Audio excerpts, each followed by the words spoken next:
राज्य का स्वागत करें आप सभी। और आप सब बड़भागी हैं कि आपकी खनवाई की धरती ने ऐसे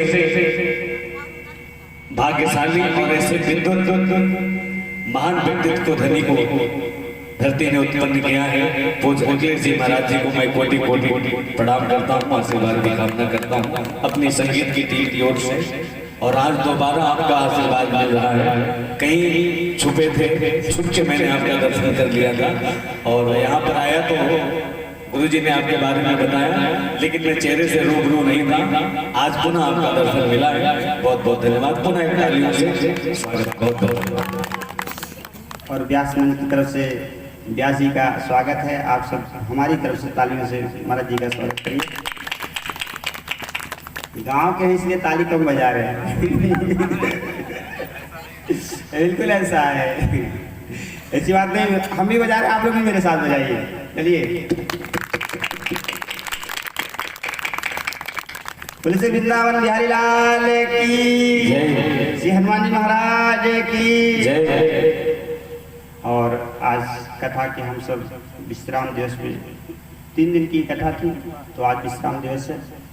और इस उपलक्ष्य में भगवान का जन्मोत्सव भी विचार में था कि क्योंकि द्वितीय वर्ष है, तो इसलिए ये हुआ कि कम से कम द्वितीय वर्ष में भी अगर भगवान का जन्म ना हुआ तो कुछ बात नहीं बनती है। इसलिए आज भगवान का जन्मोत्सव भी कराने का विचार है। तो जो भी श्रोता हमारे श्रद्धालु जन है आए हुए हैं, अच्छी बात है। लेकिन जो नहीं आए हुए हैं या आना चाहते हैं, किसी संकोच के बस किसी कारण से नहीं आना चाहते हैं, तो वास्तव में तो उनका दुर्भाग्य है ही। रोज बताया ही जाता है कि कितना बड़ा दुर्भाग्य आपका है कि आप भगवान की कथा में पदार्पण नहीं कर पा रहे। भगवान ने कहा भी सन्मुख कोई जीव मोहि जबहि जन्म कोट यज्ञ नाशं तबहि। जब जीव हमारे सन्मुख होता है तभी पापों का विनाश होता है। तो इस दशा में अगर जो जीव भगवान की कथा में आना चाहते हैं, हमारी आवाज़ जहाँ पहुँच रही है, उनसे मेरा आग्रह है कि आज विश्राम दिवस की कथा है और आप यहाँ आकर के भगवत कथा रसामृत का पान करें, भगवान के जन्मोत्सव का आनंद उठाएं। और साथ में जो है विश्राम की दिवस की कथा श्रवण करने से आपको कथा श्रवण करने का पूरा फल प्राप्त हो जाता है। इस भावना से आपको आमंत्रित करते हुए कथा के तीसरे दिन हम सभी श्रोताओं के व्यास मंच की तरफ सबको जय जय सीताराम, बार बार सबको अभिनंदन है। और कल का प्रसंग जो था, जो श्रोता कल आए हुए थे उनको ये विदित है कि कल महाराजा दशरथ जी के हृदय में व्याकुलता थी कि हम जो है इतना हमारा समय व्यतीत हो गया, लेकिन किसी प्रकार से लालन की मतलब कि संतान का योग नहीं बन पाया। जीवन में हर व्यक्ति ये सोचता है कि हमारे पास किसी वस्तु और किसी व्यक्ति की जो अभाव है कभी रहे ना, लेकिन ऐसा होता नहीं जीवन में। कहीं न कहीं से हम कितने भी बड़े धनवान बन जाएं, कितनी भी बड़ी संपत्ति आ जाए, कितना भी बड़ा प्रभाव आ जाए, कितना भी बड़ा पद आ जाए, लेकिन हर व्यक्ति के जीवन में कोई ना कोई कमी रह ही जाए। ये प्रकृति की बहुत बड़ी, चाहे इसको विडंबना कह लीजिए और चाहे कहिए कि जो है ये प्रकृति की देन है, नेचुरल देन है, हर व्यक्ति को ही होती है। किसी ने ये कहा कि भैया ख्वाहिशें अगर हर व्यक्ति की पूरी हो जाती, ख्वाहिशें अगर हर व्यक्ति की पूरी हो जाती तो लोग ख्वाहिशें करना ही छोड़ देते। अगर हमारी हर ख्वाहिश पूरी हो जाए तो हम ख्वाहिश करें क्यों?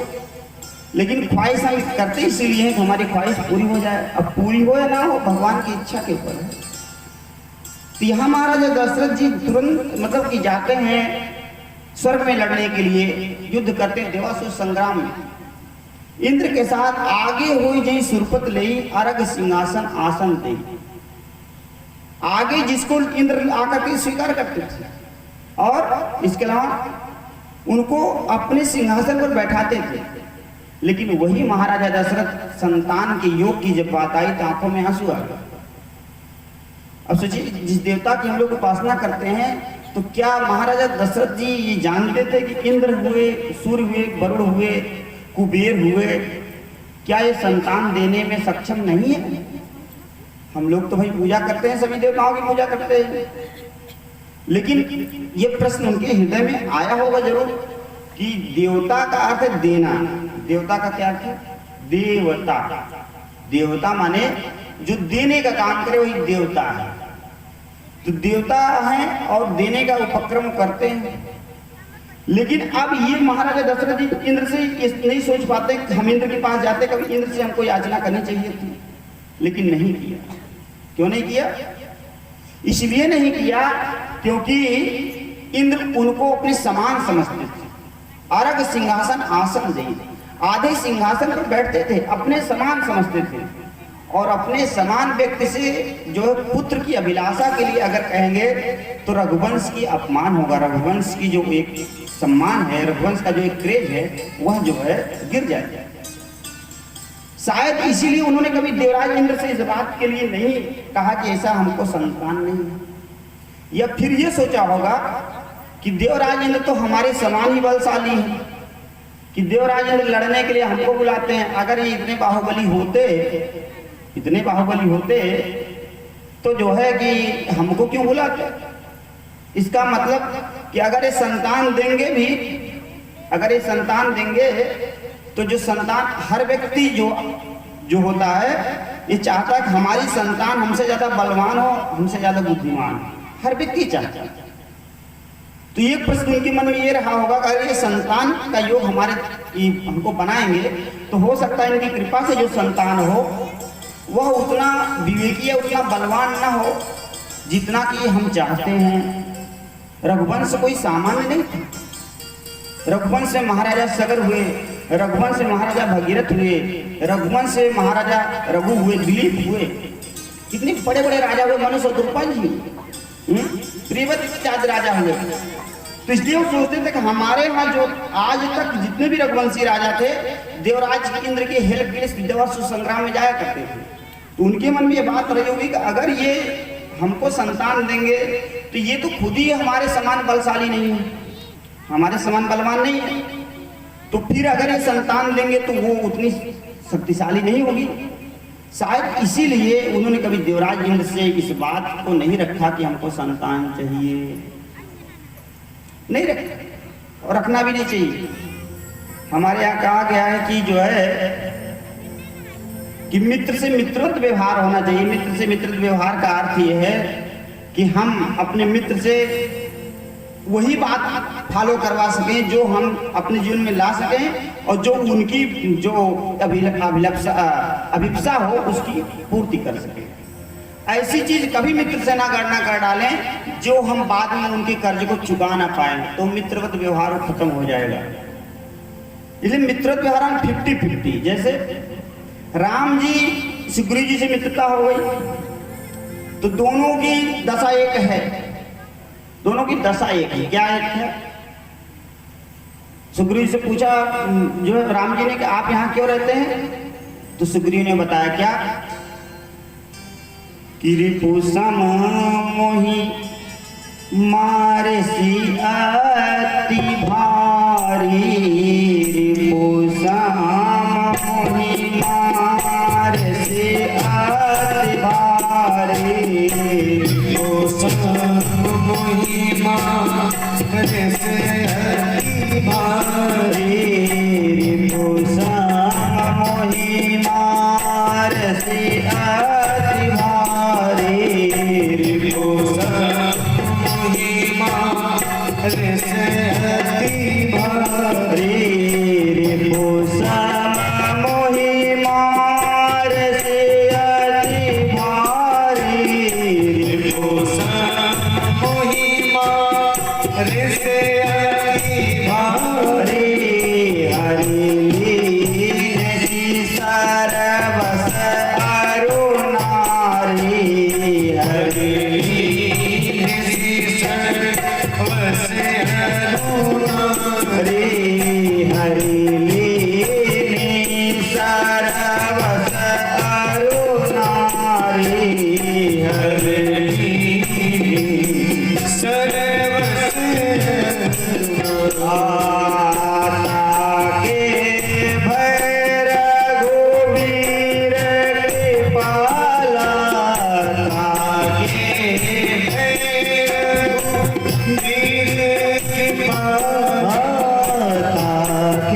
सुग्रीव ने कहा सरकार ऐसा है कि हमरी पुसम मोहि मारिस अति भारी हर लीने सर्वस अरुणारी। कहा हमको शत्रु के समान इतना मारा और इसके पश्चात क्या काम किया कि हमारी सारी संपदा को हड़प लिया और फिर क्या काम किया कि हमारी पत्नी को भी बाली ने अपना लिया, हमारी पत्नी को भी स्वीकार कर लिया उसने। जब हमारी पत्नी को स्वीकार कर लिया तो सरकार हम चले आए यहाँ पर्वत पर रहने लगे, मतंग ऋषि के यहाँ ऋषिमुख पर्वत पर। और यहाँ श्राप बस आवत ना है, यहाँ श्राप है बाली को। मतंग जी ने श्राप दिया था, एक बार उसने किसी राक्षस को मार करके फेंका तो वहाँ खून के इतने छींटे पड़ गए। तो मतंग जी ने देखा कि आश्रम हमारा जो है रक्त रंजित हो गया है, इसलिए उन्होंने श्राप दिया कि जिसने ऐसा कृत्य किया है अगर वो इस आश्रम में प्रवेश करेगा तो उसका सिर धड़ से अलग हो जाएगा, फट जाएगा। इसलिए बाली वहां नहीं जाता था, सुग्रीव जहां रहते थे, और वो सुग्रीव के लिए सुरक्षित स्थान था। हर लीने सर्वस अरुणारी। जीवन में कोई व्यक्ति जो है संपत्ति गंवा दे, अच्छी बात है, उसको उतनी ग्लानि नहीं होगी, लेकिन अगर उसकी पत्नी को कोई अपहरण करता है तो उसको बड़ी ग्लानि होती है। इसलिए जो है मनुष्य अपने आप को तो अपने से ज्यादा अपनी स्त्री को ध्यान रखता है। इसलिए इस बात को सुग्रीव ने भगवान से निवेदन किया तो भगवान ने क्या काम किया, कहा ठीक है ये राम जी सुग्रीव की ये दशा है कि बाली ने सुग्रीव जी की पत्नी को बाली ने हरण कर लिया है। लेकिन राम जी की क्या स्थिति है, राम जी की स्थिति है कि राम जी जानकी जी को रावण ने अपहरण कर लिया। अब राम जी को सहायता की आवश्यकता है, बंदर हमारी सहायता करें तब जाकर के हम जो है रावण को जीत पाएंगे। और सुग्रीव को राम जी की आवश्यकता है, जब सुग्रीव को राम जी की आवश्यकता है और राम जी को सुग्रीव जी की आवश्यकता है तब जाके एक दूसरे की मित्रता हुई। मित्रता हमेशा सम होती है, बराबरी तो होती है, क्योंकि दोनों की कंडीशन एक जैसे, राम जी और सुग्रीव जी की कंडीशन एक जैसी, इसलिए मित्रता करना मजबूरी है। और भगवान ने कहा चलो ठीक है हम तुमको तुम्हारी पत्नी दिला देंगे, लेकिन तुमको भी हमारी सीता जी के लिए प्रयास करना पड़ेगा, तुमको प्रयास करना पड़ेगा। सुग्रीव ने कहा सरकार यही तो मित्रता के गुण है कि अगर आप हमारे लिए कुर्बान हो रहे हैं तो एक दिन हम आपके लिए भी कुर्बान हैं। तो कहने का अर्थ मैं यहाँ के एग्जाम्पल के तौर पे इस बात को रखा कि मित्रता के गुण जो होते हैं वो समान भाव पे आधारित होते हैं। इसलिए देवराज इंद्र से कभी महाराजा दशरथ ने निवेदन नहीं किया कि हमको पुत्र चाहिए, क्योंकि पुत्र की याचना करना अपने स्वाभिमान को गिरा देने जैसा था, अपने स्वाभिमान को गिरा देने जैसा था। क्योंकि पुत्र के लिए पुरुषार्थ की आवश्यकता होती है, और कोई एक सम्मानित पुरुष ये नहीं चाहेगा कि हमारा पुरुषार्थ जो है वो किसी के सामने मतलब डैमेज हो।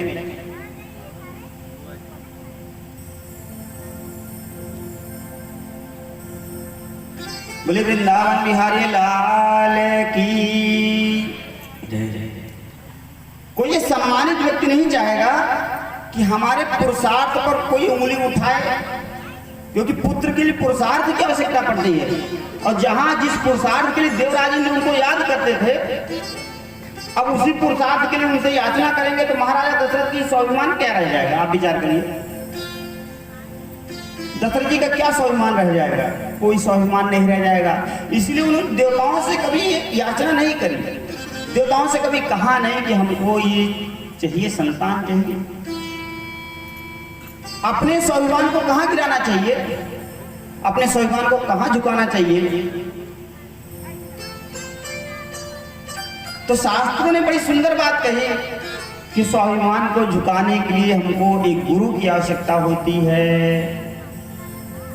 अगर कोई गुरु मिल जाए तो वहां हम अपना स्वाभिमान को झुका सकते हैं, और नहीं तो स्वाभिमान को झुकाने की जो ये परंपरा है पुरुष के लिए शोभा नहीं देती या स्त्री के लिए भी शोभा नहीं देती है। स्त्रियों को भी अपनी स्वाभिमान अपने पति के सामने संरक्षण करना चाहिए, ना कि सबके सामने संरक्षण, क्योंकि स्वाभिमान में सारे तत्व छिपे होते हैं। अगर उसने अपना स्वाभिमान खोना शुरू कर दिया, वो स्त्री स्त्री नहीं कहलाएगी, और वह पुरुष भी पुरुष नहीं कहलाएगा जो सबके सामने अपना स्वाभिमान खोना शुरू कर दे, सबके सामने भीख मांगना शुरू कर दे।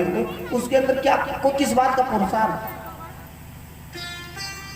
तो महाराजा दशरथ जी इस बात को भली बात जानते थे कि हमारे पुरुषार्थ के नाते मेरा सम्मान होता है देवलोक में, और इसी पुरुषार्थ मान लीजिए पराक्रम में तो उन्होंने पुरुषार्थ दिखा दिया। विचार करिए, हर व्यक्ति जो होगा हर जगह पुरुषार्थ नहीं दिखा सकता, ये भी एक गौर करने वाली बात। पराक्रम में तो हमने पुरुषार्थ दिखा दिया, लेकिन जब संतान के योग की बात आई तो वहां हमारा पुरुषार्थ काम नहीं करे। सोचिए, पराक्रम वह भी एक पराक्रम जैसा ही था, वो भी पुरुषार्थ की मतलब की द्वितीय पहलू है।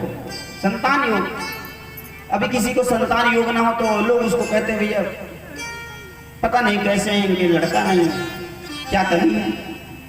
वो भी पुरुषार्थ पर एक उंगली, उस पुरुषार्थ पर, उस व्यक्ति के पुरुषार्थ पर एक उंगली है, उसको एक प्रकार से टार्च किया जा रहा है कि पता नहीं कैसे इनके कोई लड़के नहीं है। और वो जानता है, उस बात को सुनता है व्यक्ति, और सुन करके ये सोचता है कि वास्तव में ये बात केवल ऐसे नहीं की जा रही है, हमारे पुरुषार्थ पर ये जो है इंस्ट्रक्टेड किया जा रहा है, निर्देश किया जा रहा है। वो सोचता है, लेकिन करे क्या? What to do? वह क्या करेगा? वह कुछ नहीं कर सकता है महाराजा दशरथ की तरीके से, केवल रो सकता है। सोचिए, जो महाराजा दशरथ देव राक्षसों को पराजित कर देते हैं, रानी कैकेयी को लिवा जाकर के देव से संग्राम लड़ते हैं, वही जब पुत्र की बात आती है तो वहां पुरुषार्थ शून्य हो जाता है। और जब पराक्रम की बात आती है, राक्षसों को पराजय कर देते हैं,